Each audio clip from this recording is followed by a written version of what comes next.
సంహారం గురించి కూడా చెప్పారు. గాలిలో ఎగరేసుకుపోతే వాణ్ణి రాక్షసుడని గమనించి ఆయన సంహరించాడు వాడిని. ఇలాగా ఒక్కొక్కటి ఎన్నెన్నో గాథలు మనకి భాగవతంలో మనకి కనిపిస్తాయి. శకటాసుర సంహారం తర్వాత యశోదమ్మ రోటికి కట్టివేసింది. ఈ కథ అంతా తెలుసు, ఇవన్నీ చెప్పను, నేను చెప్పేటువంటి సమయం కూడా లేదు, అసలు కథకే సమయం లేదు. రోటికి కట్టివేస్తే ఆ రోలు లాక్కుపోయి యమలార్జున భంజనమని 2 మధ్య వృక్షాల మధ్యకి తీసుకెళ్లి ఏదో శాప విమోచనం అదంతే తర్వాత పెడదాం, ఇలా లాక్కు వెళ్ళి 2 చెట్లని ఇలా 2 అనేటప్పటికి చెట్లు పెళపెళ విరిగిపోయి, చిన్నపిల్లాడు అలా చేస్తే కుదురుతుందండి? అలా విరుగుతాయా? అలాగే బకాసుర సంహారం, ఒకడు కొంగ రూపంలో వచ్చాడు, ఇది కూడా మనకి తెలుసున్నదే. వత్సాసురుడని ఒకడు, కపిత్తాసురుడని ఒకడు ఈ దూడని ఇలా తిప్పి చెట్టు మీద వెలగపండు రూపంలో ఒక రాక్షసుంటే వాడి కేసు కొట్టేటప్పటికి వాడు ఇద్దరు కూడా చచ్చిపోయారు. అలా చేశాడు చిన్నతనంలో. ఇంకా ధేనుకాసురుడని వాడి బంధువులని సంహరించి అక్కడ ఒక పెద్ద తాళ్ల వృక్షాలు ఉన్నటువంటి ఒక పెద్ద తోట ఉంది, దాన్నంతని రాక్షసులు లేకుండా చేసి మన పిల్లలు గోపకులు వాళ్ళంతా వెళ్ళి అక్కడ హాయిగా ఆ పళ్ళు అవి తినడానికి వీలుగా తయారు చేసి పెట్టాడు. అట్లాగే ఇంకా ప్రలంబాసురుడని ఒకడొస్తే అన్న నువ్వు వీడిని చంపని ప్రలంబాసురుణ్ణి ఆ బలరాముడి చేత చంపించాడు. తర్వాత కాళీయ మడుగులోకి దూకద్దురా అంటే దూకి కాళీయుడు ఉండేటువంటి ఆ మడుగులో దూకి కాళీయుడి శిరస్సుపై నాట్యం చేసి ఆ విషపూరితమైనటువంటి జలాన్ని పానయోగ్యంగా చేశాడు. ఇప్పుడు పొల్యూషన్ అంటారే, అది తీసివేయించాడన్నమాట. అక్కడ జలమంతా అపరిశుభ్రంగా ఉంటే ఆ జలాన్ని శుద్ధి చేసి వాళ్ళందరూ తాగడానికి వీలుగా గోవులు గోపకులు ఆ గొల్లలు వాళ్ళందరూ అక్కడ ఉన్నటువంటి వారంతా చక్కగా పానీయం తీసుకునేలాగా నీటిని త్రాగేలాగా చేశాడు. ఇన్నిన్ని అతిమానుషమైనటువంటి చేష్టలు చిన్న పిల్లవాడు చేస్తాడా అని ఆశ్చర్యపోయి ఎప్పటికప్పుడు ఈయన భగవంతుడా, ఈయన అతిలోకమైనటువంటి శక్తి పరాక్రమాలు ఉన్నటువంటి ఆ సాక్షాత్ పరాత్పరుడా అని అందరూ భావించేలాగా చేసినటువంటి స్వామి చిన్న పిల్లవాడు. మళ్ళీ మరొక క్షణంలో మోహపడిపోయి మా కన్నయ్య, మా పిల్లవాడు, మా యశోదమ్మ కొడుకు, మా కృష్ణయ్య అని అందరూ ఎత్తుకుని ఆడుకుని వాళ్లతోటి తిరిగి ఆయన్ని సంభావించేలా చేసుకున్నటువంటి వాడు. పరాత్పరత్వాన్ని ప్రకటిస్తూనే అందరితో కలిసిపోయినటువంటి సర్వసులభుడైనటువంటి స్వామి. ఇన్నిన్ని అతిమానుష చేష్టములు చేసినటువంటి వాడు. ఈయనని బ్రహ్మ పరీక్షిద్దామనుకుంటే బ్రహ్మగారికి మోహం కల్పించి బ్రహ్మ పరీక్షకి నిలబడినటువంటి వాడు. ఆ గాథని మరొక పెద్దలు మనకి అనుగ్రహిస్తారు. తరువాత గోవర్ధనోద్ధరణం, ఇది ఒక అతిమానుషమైనటువంటి కార్యం. చిన్న పిల్లవాడు ఒక పెద్ద కొండని చిటికిన వేలుపై నిలబెట్టడం, ఇది సాధ్యమయ్యేటువంటిది కాదు. మనం ఒక బస్తావో ఏదో ఒక 100 కిలోలో 50 కిలోలో ఇలా పట్టుకుని నెత్తి మీద పెట్టుకోగలుగుతాం, అంతేగాని దాన్ని తీసుకెళ్లి చిటికిన వేల మీద నిలబెట్టగలుగుతామా? ఇది చిన్నదాని వస్తువునే మనం అలా చిటికిన వేల మీద నిలబెట్టలేము. గోవర్ధన పర్వతాన్ని ఎత్తినటువంటి మహానుభావుడు గోవర్ధనోద్ధరణము అనేటువంటి ఆ ఘట్టాన్ని గురించి మనం కొద్దిసేపు చెప్పుకుందాం. గోవర్ధన పర్వతం ఆ బృందావనానికి దగ్గరలో ఉండేటువంటి ఒకానొక పర్వతం. ఒకసారి నందుడు, గోపవృద్ధులు మొదలైనటువంటి వారు ఒక యాగం చెయ్యాలి అని చెప్పి వాళ్ళంతా చాలా ప్రయత్నాలు చేస్తున్నారు. ఏమిటి యాగం అంటే ఇంద్రుడి కోసం ఒక యాగం. వాళ్ళు ప్రతి ఏటా ఒకానొక సందర్భంలో ఇంద్రుడి గురించి ఆ యాగం చేస్తారు. వాళ్ళకి ఏవో నమ్మకాలు. ఆ ప్రతి ఏటా చేసేటువంటి యాగం ఈ ఏడాది కూడా చెయ్యాలని వాళ్ళంతా సంకల్పించుకున్నారు. దానికి కావలసినటువంటి ఆ యాగానికి కావలసినటువంటి పదార్థాలన్నీ సమకూర్చుకుంటున్నారు. బళ్ళు అవి సిద్ధం చేసుకున్నారు. ఆ గోవర్ధన పర్వతం ఏదో ఒక చోటుకెళ్ళి ఆ యాగాన్ని చెయ్యాల్సి వస్తే మన శ్రీకృష్ణుల వారు ఈ విశేషాన్నంతా చూచాడు, ఈ సంరంభాన్ని చూచాడు. తెలుసు ఆయనకి ఇది ఇంద్రుడి కోసం చేస్తున్నారని. కానీ ఇంద్రుడు కొంచెం అహంకరిస్తూ ఉన్నటువంటి స్థితిని కూడా పరమాత్మ గ్రహించాడు. పరమాత్మ ఎవరికైనా అహంకారం వచ్చినట్లయితే ఆశ్రితులనైనా అనాశ్రితులనైతే వారిని శిక్షిస్తాడు. ఆశ్రితులైనటువంటి వాళ్ళు ఒకవేళ అహంకరిస్తుంటే ఎప్పుడైనా మన వంటి వాళ్ళం కూడా నా వల్ల ఇంత పని జరిగింది అంత పని జరిగిందంటే ఎప్పుడైనా ఓ చిన్న మొట్టిగాయో దెబ్బ చేసి మళ్ళీ పెరవాళ్ళని గట్టిగా తలుచుకునేలా చేస్తాడు భగవంతుడు. ఇది అందరికీ ఎప్పుడో అప్పుడు ఓ చిన్న అనుభవంలోకి వస్తుంది. మనం పారాయణలు మొదలైనటువంటివి లేకపోతే పెరవాళ్ళ దగ్గరికి వెళ్ళి సేవలు మొదలైనటువంటి చేస్తూ మనకు కావలసినటువంటి ఫలితాలు వచ్చేసాక కొన్నాళ్ల పాటు హాయిగా నిద్రపోతాం.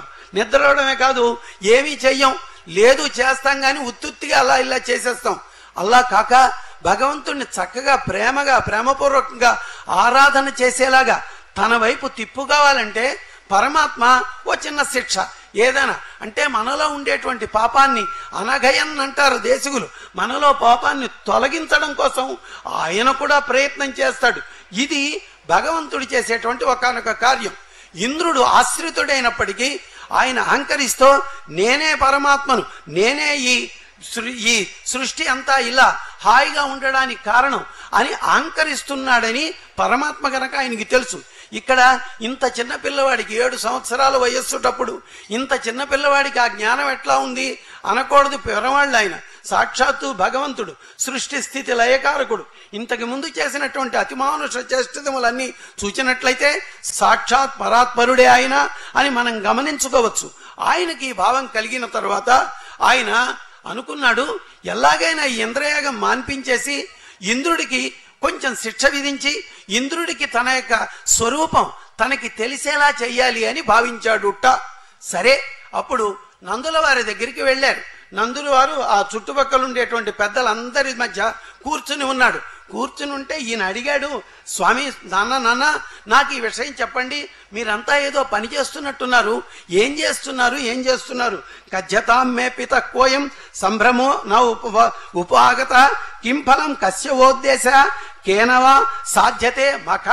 మీరేదో యజ్ఞం చేద్దాం అనుకుంటున్నారు, ఇది ఏం చేస్తున్నారో మీరు నాకు చెప్పండి.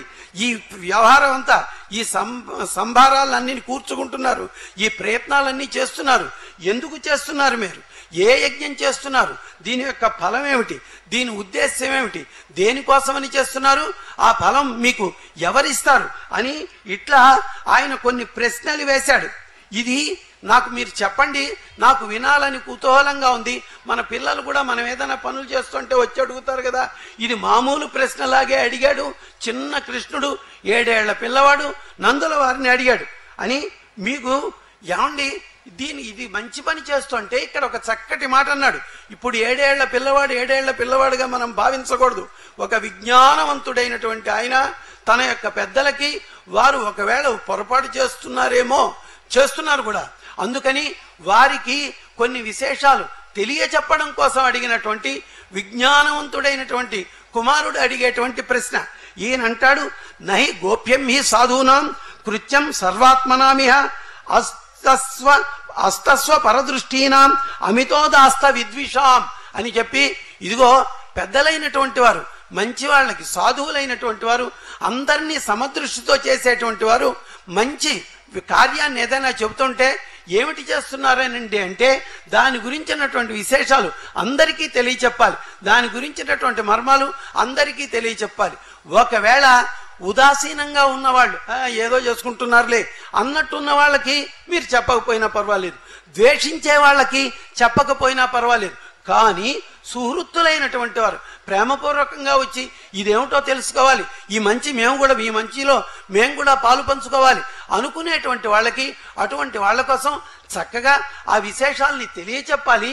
మీరు సమదృష్టితో ఉన్నవారైనా నాకు చెప్పాలి, నేను సుహృత్తుని గనక మీ మంచి కోరేటువంటి మీ పట్ల నాకు ఆరాధనా భావంతో మీ మంచంతా నాకు కావాలి గనక నాకు చెప్పవలసింది అని చెప్పి ఆయన వినయపూర్వకంగా అందంగా ప్రశ్నించాడు నందుల వారిని. అంటే ఇక్కడ అని ఇంకొక మాట కూడా అంటాడు, ఏదైనా పని చేయాలంటే ఆ పనిని గురించినటువంటి వివరాలు తెలియాలి. ఏదో పెద్దలు చేశారు, పూర్వులు ఆచరించినటువంటి కర్మ అని మీరు దాంట్లో విశేషాలు తెలియకుండా చేస్తున్నారా? లేదు ఈ కర్మలో ఈ ఫలితం ఉంది, ఈ కర్మ యొక్క వివరాలు ఇలా ఉన్నాయి అని కర్మని గురించినటువంటి సంపూర్ణ జ్ఞానంతో చేస్తున్నారా? మనం కూడా అప్పుడప్పుడు మంత్రాలను లేకపోతే ఏవైనా విశేషాలను మనం చదువుకుంటాం, కానీ యదేవ విద్యయా కరోతి తదేవ వీర్యవత్తరం భవతి అంటుంది ఉపనిషత్తు. దాని యొక్క పరిపూర్ణమైనటువంటి జ్ఞానంతో గనక మనం ఉపాసనాదులు గాని కర్మలను గాని ఆచరించినట్లయితే వీర్యవత్తరం అవుతుంది. మామూలుగా చేస్తే ఫలితం వస్తుంది, కానీ అత్యంతము అందమైనటువంటి ఫలితం, సంపూర్ణమైనటువంటి ఫలితం రావాలంటే దాని గురించినటువంటి వివరాలు తెలిసి ఉండవలసి ఉంటుంది. గనక ఆ వివరాలన్నీ మీకు తెలుసునా వాటిని గురించి చెప్పండి. హితం కోరే వాటితో సంపూర్ణంగా కర్మలను గురించి, మీరు చేస్తున్నటువంటి పనులను గురించినటువంటి విశేషాలని మీరు తెలియచెప్పాలి.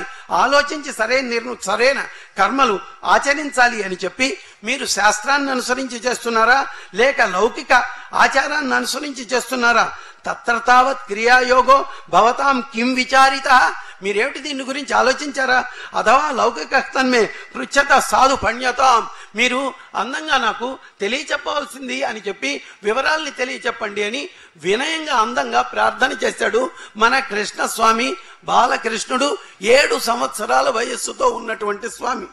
అప్పుడు నందుడు కూడా చిన్నపిల్లలు పో అని వదిలించుకుంటారు. అలా కాదు, చక్కగా నందుడు కూడా కృష్ణుడిని చూస్తున్నాడుగా, ఆ పెరగడం అంతా చూచాడుగా, కృష్ణుడిలో ఉంటే అనేక విశేషాలని వైభవాల్ని దర్శించినటువంటి వాడు.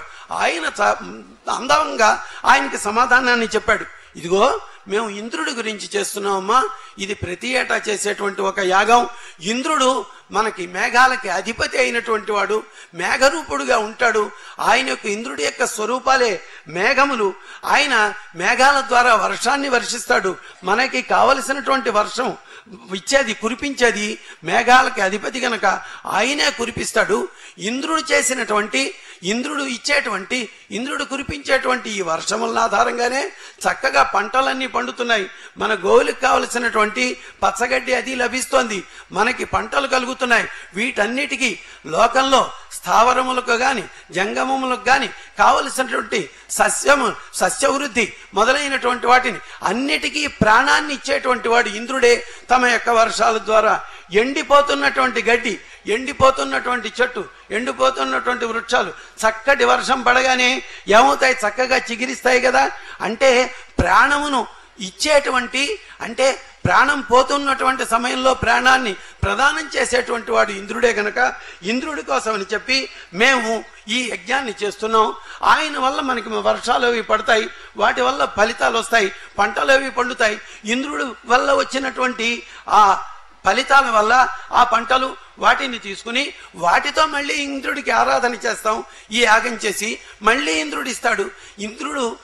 ఇంద్రుడు తినగా మిగిలినటువంటి ప్రసాదాన్ని ఆరగించినటువంటి మనం యజ్ఞంలో పూర్తి అయిన తర్వాత అవశిష్టంగా ఉండేటువంటి ప్రసాదాన్ని, మిగిలినటువంటి ప్రసాదాన్ని తీసుకున్నటువంటి మనం దాని చేత జీవిస్తూ మళ్ళీ కృషి మొదలైనటువంటివి చేసుకుని ఆ వచ్చిన ఫలితాలతో మళ్ళీ ఇంద్రుడి కోసమని యాగం చేస్తున్నామయ్యా అని చెప్పి స్వామి ఆయన చక్కగా ఏనం విసృజే ధర్మం, ఈ పరంపరగా వచ్చేటువంటి ఈ ధర్మాన్ని గనక మనం విడనాడినట్లయితే మనకి నాశం కలుగుతుంది అని చెబుతాడు. దీన్ని మనకి పోతన గారు అందంగా అనువదిస్తారు. మేఘ విభుడైన ఇంద్రుండు మెచ్చు కొరకు ఇంద్రయాగము చేయుదురు ఎల్ల నృపులు కామలోభ భయ ద్వేష కలితులగుచు చేయకుండిన అశుభంబు సెందు పుత్ర.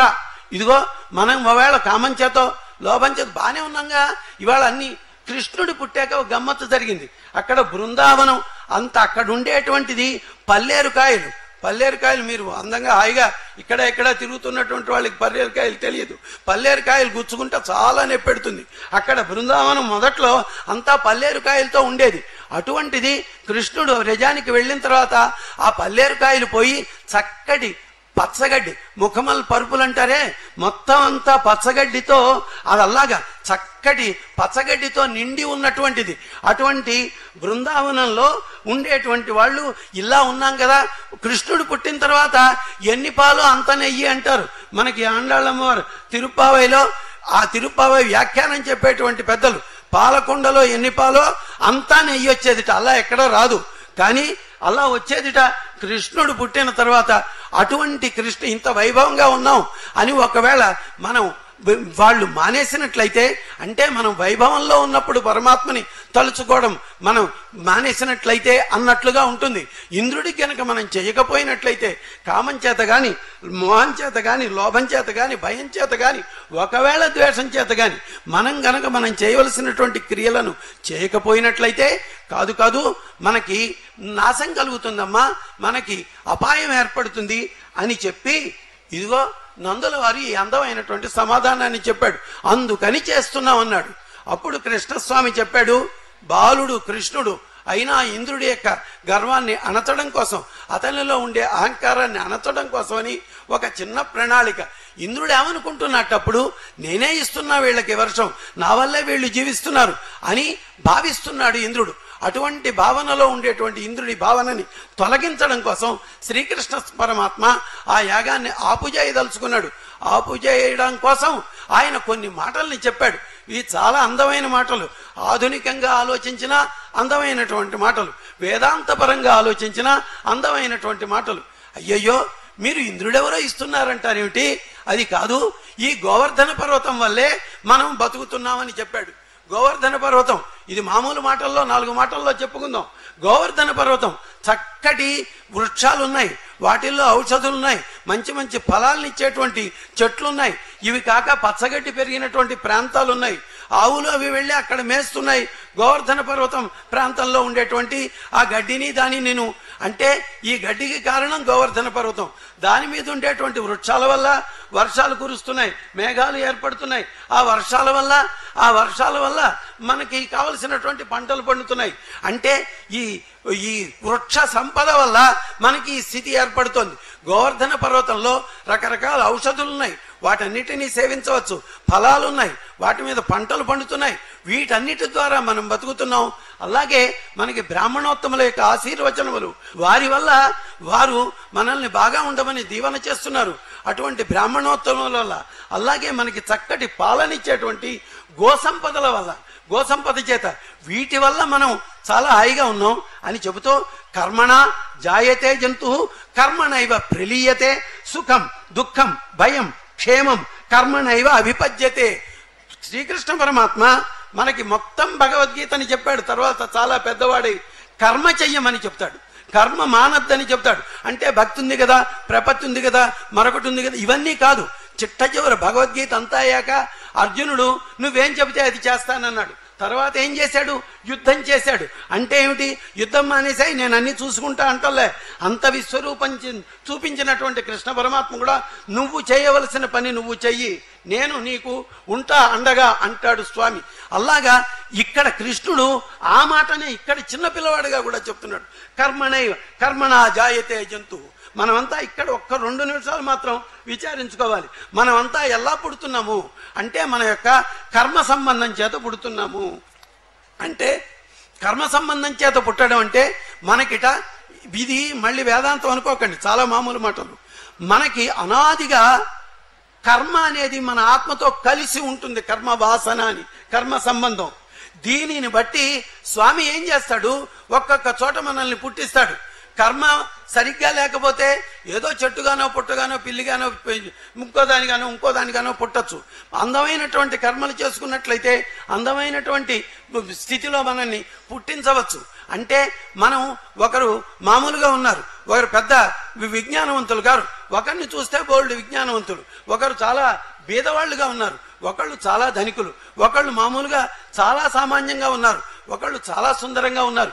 ఇలా ఈ తారతమ్యానికి కారణం ఏమిటి అంటే ఆయా కర్మ సంబంధాల చేత పరమాత్మ వీరిని చూచి వీరి కర్మ సంబంధాన్ని బట్టి వీరికి ఆ జన్మనిస్తాడు, ఆ శరీరాన్ని ఇస్తాడు, ఇవన్నీ ఇస్తాడు. అయితే పరమాత్మ పూర్తిగా ఆయనే మంచేత పని చేయించడు. ఇప్పుడు నేను మాట్లాడుతున్నానంటే పరమాత్మయే మాట్లాడిస్తున్నాడు అనేటువంటి మాట ఒకటి.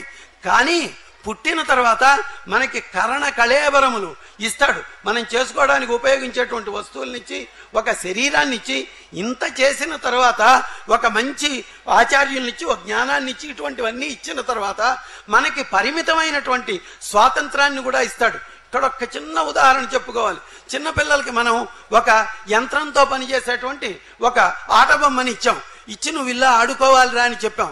చెప్పి మనం అలా వెళ్ళాం, ఆడుకోవడం ఎలాగో చూపించాం. మనం అలా పక్కకి వెళ్ళిన తర్వాత వాడు ఆ వేలు ఆ యంత్రంలో ఎక్కడో పెట్టుకుని నాలుగు కట్టుకుని కుయ్యో మొర్రో అంటాడు. కుయ్యో మొర్రో అంటే కొనిపెట్టిన తండ్రిది తప్ప, తయారు చేసిన వాడిది తప్ప, అది కనిపెట్టిన వాడు ఇంకొక ఆయన ఎవడో ఉన్నాడు వాడిది తప్ప అంటే వాళ్ళు ఎవరిది కాదు. వీరికి కావలసి వాడు స్వతంత్రించి ఒక పని చేశాడు. ఇలా చేసుకో, ఇలా ఆడుకో అన్నది మానేసి వేరు విధంగా పనిచేసి వాడు ఎలా అనుభవించాడో మనం కూడా మనకు అన్ని వస్తువులు ఉన్నప్పటికీ మనం కొన్ని నిర్ణయాలు మనం తీసుకుంటాం. ఇటువంటివి తీసుకునేటప్పుడు ఒక్కొక్కసారి చూడని అని ఉపేక్షిస్తాడు. మనం మంచి పనులు చేస్తుంటే మనల్ని పైకి తీసి పెడతాడు. ఇలా ప్రేరకుడుగా, అనుమోదకుడుగా, అవసరమైతే శిక్షించేటువంటి వాడుగా ఇలా రకరకాల పనులు చేస్తాడు. ఇక్కడ వేదాంతంలోకి వెడితే పూర్వమీమాంస అనేటువంటి శాస్త్రంలోకి వెళ్ళినట్లయితే కర్మలే ఫలితాన్ని ఇచ్చేటువంటి వాళ్ళు కొందరున్నారు. ఇక్కడ భగవంతుడు చెబుతున్నటువంటి మాట కర్మలే ఫలితాన్ని ఇస్తాయని కాదు. కర్మచేత ప్రీతుడైనటువంటి వాడు ఎవరో ఒక ఆయన ఉంటాడు, ఆయన ఫలితాన్ని ఇస్తాడు. అటువంటి వాడు నువ్వు ఇంద్రుడు అనుకుంటే ఆ ఇంద్రుడైన ఎందుకు అనుకోవాలి? ఒక వాయువుని ఎందుకు అనుకోకూడదు? ఇంకో దేవతని ఎందుకు అనుకోకూడదు? ఇంకో చంద్రుడని ఎందుకు అనుకోకూడదు? అనేకులైనటువంటి వాళ్ళు ఇలా కర్మల వల్ల ఫలితాన్ని ఇస్తారా? కాదు. వారి అందరికీ అంతర్యామిగా పరమాత్మ ఉంటాడు. మనందరికీ కూడా కర్మ సంబంధం చేత మనం జీవులుగా పుట్టినప్పటికీ మన లోపల ఆ జీవులు శరీరంతో పుట్టినప్పటికీ ఆ జీవులకి అంతర్యామిగా పరమాత్మ వేయించేసి ఉంటాడు. అంతర్యామిగా ఉన్నటువంటి పరమాత్మ ఆయా ఇంద్రుడు, వాయువు, చంద్రుడు మొదలైనటువంటి వాళ్ళందరికీ అంతర్యామిగా ఉన్న పరమాత్మ ఆయన ప్రీతుడై ఆ ఇంద్రుడి ద్వారా మనకి ఈ ఫలితాలను ఇస్తాడు అని చెప్పి అంతర్యామిగా ఉన్నటువంటి పరమాత్మ పర్యంతము మన భావన ఉండాలి అనేది తెలియచెప్పడం కోసం ఈ మాటలు చెబుతున్నాడు.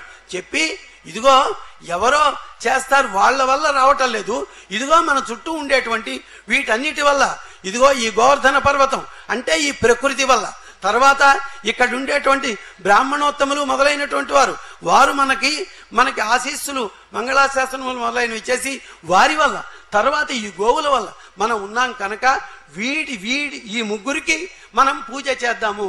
మీరందరూ చక్కటి వస్త్రాలు ధరించండి, మంచి మంచి అలంకారాలు చేసుకోండి, అన్ని వస్తువులతో కలిసి ఈ యాగాన్ని మనం ఈ గోవర్ధన పర్వతానికి మనం ఈ ద్రవ్యాల్ని సమర్పిద్దాం.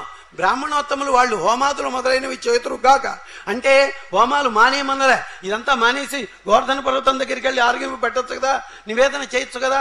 అట్లా కాదు. బ్రాహ్మణోత్మ అంటే శాస్త్ర విధిని అతిక్రమించి చెయ్యమని చెప్పటలే కృష్ణుడు. ఆ యాగం వీరు హోమాదులు మొదలైనటువంటివి ఈ బ్రాహ్మణోత్తములు నిర్వహింతురుగాక. వాళ్ళకి చక్కటి భూరి దక్షిణలు, మంచి మంచి ప్రసాదాలతో ఆరగింపు, ప్రసాదాన్ని వినియోగం మొదలైనటువంటివన్నీ చేద్దాము. తర్వాత ఈ గోవుల్ని పూజిద్దాము. తర్వాత ఈ గోవర్ధన పర్వతం మనల్ని రక్షిస్తున్నది కనుక ఈ పర్వతానికి మనం అంతా ప్రదక్షిణం చేద్దాం చూడండి అని చెప్పి, మీకు ఇది ఇష్టమైతే ఇక్కడ ఒక అందమైనటువంటి మాట అంటాడు. వీళ్ళని మాత్రం ఎందుకు పూజించమన్నాడు? వాళ్ళకి అంతర్యామిగా కూడా తానే వేయించేసి ఉన్నాడు. గోవులకి అంతర్యామి, గోవులంటే ఆయనకి ప్రేమ, గోవులకి అంతర్యామి కూడా తానే వేయించేసి ఉన్నాడు. మీకు ఇష్టమైతే ఇదిగో ఈ మాట, ఏతత్ మమ మతం తాత, ఇది నా అభిప్రాయం, క్రియతాం యది రోచతే, మీకు ఇష్టమైతే చెయ్యండి. అయం గోబ్రాహ్మణాద్రీణాం మహ్యం చ దయితో మక. ఇటువంటి యజ్ఞం గోవులకి, ఈ బ్రాహ్మణులకి, ఈ పర్వతానికి, నాకు కూడా ఇది ఇష్టం. నాకు కూడా అంటే వీళ్ళందరిలో ఏం చేసి ఉన్నటువంటి అంతర్యాముగా ఉన్నటువంటి పరమాత్మ ఈయనే, అందుకని నాకు కూడా ఇది ఇష్టం అంటున్నాడు అని ఈ మాటలు చెప్పేటప్పటికీ వాళ్ళకి ఈ మాటలు నచ్చింది. నిజమే, గోవర్ధన పర్వతం వల్లనే మనం అంతా హాయిగా ఉన్నాం కదా, కనుక మనం ఇలాగే చేద్దాం ఈ యజ్ఞము అని చెప్పి వాళ్ళందరూ చక్కగా చెప్పిన తర్వాత వాళ్ళందరూ ఈ మాటకు ఒప్పుకున్నారు. తర్వాత అన్నాడు, నేను ఇదిగో తాను ఆ పర్వత రూపం ధరించాడు, తాను ఆ పర్వతంలో ప్రవేశించాడు. కృష్ణస్తు అన్యతమం రూపం గోప విశ్రంభణం గత, వేరే రూపాన్ని తాను ధరించాడు. తాను ఒక కృష్ణుడు, పర్వతంలో గోవర్ధన పర్వతంలో ఒక కృష్ణుడు. మనకి ఉత్తర హిందుస్థానం వాళ్ళు భాగవతం పుస్తకాలు వేస్తే ఆ గోవర్ధన పర్వతంలో కృష్ణ భగవానుడు ఉన్నట్లుగా అందంగా చిత్రాన్ని చిత్రీకరిస్తూ ఉంటాడు. అదిగో అట్లా తాను లోపల ఉన్నాడు, ఎదురుకుండా కృష్ణుడున్నాడు, తనకి తానే నమస్కారం పెట్టుకుంటున్నాడు అన్నమాట. అంటే అందరూ గోపకులు వాళ్ళందరి చేత నమస్కరింపజేసుకుని తనకి తాను నమస్కరించుకుని ఇదిగో నేనే ఈ పర్వతాన్ని అంటూ ఆ పూజని స్వీకరించాడు. చక్కటి అప్పాలు అవి ఇవి బోల్డ్ 6 శ్లోకాలు 7 శ్లోకాలు ఉన్నాయి చేసినటువంటి పదార్థాలు, వాటన్నిటినీ ఆరగింపు సమర్పించారు. ఇంతకి ముందు ఇంద్రుడు యజ్ఞం చేస్తే దేవతలకి మనకంటే చాలా గొప్పవాళ్ళం అని వాళ్ళకు ఉద్దేశం, కానీ వాళ్ళకి తెలియదు మనకి జన్మ చివరి మోక్షం వచ్చేస్తుంది ఆచార్య సమాశ్రయణం చేత. దేవతలకి ఇంకెన్నాళ్ళలో ఎన్నేళ్ళలో మళ్ళీ ఎన్ని జన్మలు ఎత్తాలో ఇంద్రుడిగా ఉన్నవాడు మళ్ళీ ఇంద్రుడిగానే ఉండాలనుకుంటూ ఉంటాడు. వాళ్ళకి మనకొచ్చినట్టు అంత తొందరగా మోక్షం రాదు. ఆ దేవతలు మనం యజ్ఞం చేస్తే ఆ పైన అంత ఎత్తు నిలబడి ఆ ఆవిస్సుల్ని స్వీకరిస్తారు, కిందకి రారు. ఇంద్రుడు ఎప్పుడు తినలే. ఇప్పుడు ఈయన ఏం చేశాడు, మొత్తం ఆహార పదార్థాలు ఎంతంత పెట్టారో ఆ ఊళ్ళో వాళ్ళు పెట్టినటువంటి పాలు పెరుగు నెయ్యి తర్వాత ఈ పులిహారలు చక్కెర పొంగళ్ళు మొదలైన సమస్త పదార్థాలు అప్పాలు చక్కిలాలు ఇటువంటివన్నీ వీటన్నిటినీ ఆరగించాడు, అన్నిటినీ స్వీకరించాడు. వాళ్ళందరూ చుట్టూ ప్రదక్షిణం చేశారు. కొందరు పాపం మళ్ళాగే నడవలేని వాళ్ళు ఉంటే వాళ్ళు బళ్ళు కట్టుకుని ప్రదక్షిణం చేశారు, అలంకరించుకుని అంటారు వ్యాస భగవానులు భాగవతంలో. సుఖమహర్షి చెప్తున్నాడు పరీక్షణ్ మహారాజుకి ఈ కథ అంతటిని చుట్టూ తిరిగారట. అంతా అయ్యేటప్పటికీ ఇక్కడ పాపం అవి అంతా అయింది, యాగం అయిపోయింది, వెళ్ళండి ప్రదక్షిణ అయ్యాక వ్రజానికి వెడదామని చెప్పి గొల్లపల్లికి బయలుదేరుతున్నారు. బయలుదేరే లోపల ఇక్కడ ఒక విశేషం జరిగింది. ఆ ఇంద్రుడికి అక్కడ తన యాగం ఆగిపోయింది. తనకి పెట్టే ఆహార పదార్థాలన్నీ ఇక్కడ ఎవడో చిన్న పిల్లవాడు, ఓ 7 ఏళ్ల పిల్లవాడు ఆయన తినేశాడు. గోవర్ధన పర్వతాన్ని నేనే అన్నాడు, ఆ పర్వతంలో చేరిపోయాడు, ఆరగించాడు. ఆకలేస్తే పిల్లలు ఏం చేస్తారండి, వాళ్ళకి పెట్టవలసిన చాక్లెట్ ఏవో మనం తినేసాం చూస్తుండగా గుటుక్కుని, వాళ్ళు ఏం చేస్తారు, ఏడవరు, ఈ వస్తువు తీసి ఆ వస్తువు తీసి విరగొట్టడం అవి ఇవి పిచ్చి పిచ్చి పనులన్నీ చేస్తారు. ఇంద్రుడికి కూడా చాలా కోపం వచ్చేసింది, తన ఆహారం ఇంకోడెవరో తీసేసుకున్నాడని. అందుకని ఆయన ఇంద్రుడికి చాలా కోపం వచ్చి తానే ఈశ్వరుడిని అనేటువంటి భావనతో ఉన్నటువంటి వాడు ఇంద్రుడు. చాలా కోపం వచ్చింది, వచ్చి మేఘాల్ని పిలిచాడు. ఇదిగో వీళ్ళు ఈ గోపకులు ధనమదంతో గర్వించి ఉన్నారు, వాళ్ళ కన్ను మిన్ను తెలియటలే. అహో శ్రీమద మహాత్మ్యం గోపానాం కాననౌకసాం. మళ్ళా ఏమన్నా అమరావతిలోనూ అక్కడ ఇక్కడ ఉన్నారా? వాళ్ళు అడవుల్లో తిరిగేటువంటి వాళ్ళు, ఏదో అవి ఇవి పనులు చేసుకునేటువంటి వాళ్ళు, ఆవుల్ని వాటిని మేపుకునేటువంటి వాళ్ళు. వీళ్ళు కృష్ణం మత్స్యం ఉపాశ్రిత. ఇది మనం అండర్లైన్ చేసుకోవాలి. కృష్ణుడిని ఓ మనిషిని, ఓ మానవుణ్ణి, అందులో చిన్నపిల్లవాడిని, వాణ్ణి ఉపాసన చేసి నాకు చాలా దేవతల్ని పరాభవించారు, దేవతల మీద దేవతల్ని వేళాకోళంగా చూచారు అని చెప్పి ఆయన మీరు ఏం చేస్తారంటే మీరంతా వెళ్ళండి, వెళ్ళి వాన కురిపించండి. వాన అంటే మామూలు వాన కాదు, రాళ్ల వాన కురిపించండి. మీరు వెళ్ళి వాన కురుస్తూ అంటే వాళ్ళంతా వాన పడేటప్పటికల్లా చనిపోవాలి. వాళ్ళ మీద సజ్జో మృత్యువు అంటే వాన పడుతుంటే ఓ రాయి వాడి మీద పడిన డమ్మని వాడు ఎగిరిపోవాల్సిందే. అలాగా వాళ్ళందరినీ నశింపజేయండి అని చెప్పి వాచాలం బాలిసం స్తబ్ధం అజ్ఞం పండితమానినం. వాడికి తెలుసో తెలియకో స్తోత్రమే ఇదంతాట. వాడు మాట్లాడింది ఏమన్నాడు, వాచాలం. పెద్ద చిన్న 7 ఏళ్ల పిల్లవాడు అంతంత మాటలు మాట్లాడతాడండి. అలా మాట్లాడితే ఏమంటాం, వీడు వాచాలుడు అంటాం. వాచాలం బాలిసం స్తబ్ధం శిశు స్వభావం కలిగినటువంటి వాడు. స్తబ్ధం, ఈ స్తబ్ధం అనేది కూడా పాపం వాడికి తెలియక వాడాడు, అంటే మొద్దులాంటి వాడు అని, స్తబ్ధుడిగా ఉంటాడని అల్లా అన్నటువంటి మాట. కానీ వృక్షైవ స్తబ్ధ దివితిష్టత్యేక అంటుంది ఉపనిషత్తు. వృక్షంలా స్తబ్దంగా ఉంటాడు, ఏమైనా చెలించడండి. ఇది తెలియకుండా దీన్ని ఇంగ్లీష్లో చెప్పాలంటే డ్రామాటిక్ ఐరనీ అనొచ్చు. ముందు జరగబోయేది తర్వాత జరగబోయేది, ఆయన స్తబ్దుడిగానే ఉండబోతున్నాడు. అదిగో స్తబ్దం అజ్ఞం, ఏమీ తెలియదు, నా గురించి ఏం తెలుసు. పండితమానినం, ఇదొక విశేషం. పండితమానినం అంటే పండితుడిని అనుకుని అహంకరించేటువంటి వాడు అని ఒక అర్థం, పండితుల చేత మాన్యుడయ్యేటువంటి వాడు అని కూడా అర్థం. అదిగో ఇటువంటి మాటలతో ఆయన అన్నాడు, కృష్ణ మర్త్యం ఉపాశ్రిచ గోపామే చక్రు అప్రియం. నాకు అప్రియాన్ని కలిగించారు ఈ గోపకులు, వీళ్ళని శిక్షించవలసిందే అని చెప్పి ఆయన మేఘాల్ని పంపించాడు.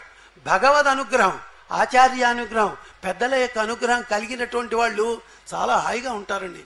మీకు ఇందులో సందేహం లేదు. మనం అంతా ఎలా హాయిగా ఉన్నామో అలా హాయిగా ఉంటారు ఆచార్యానుగ్రహం కలిగితే.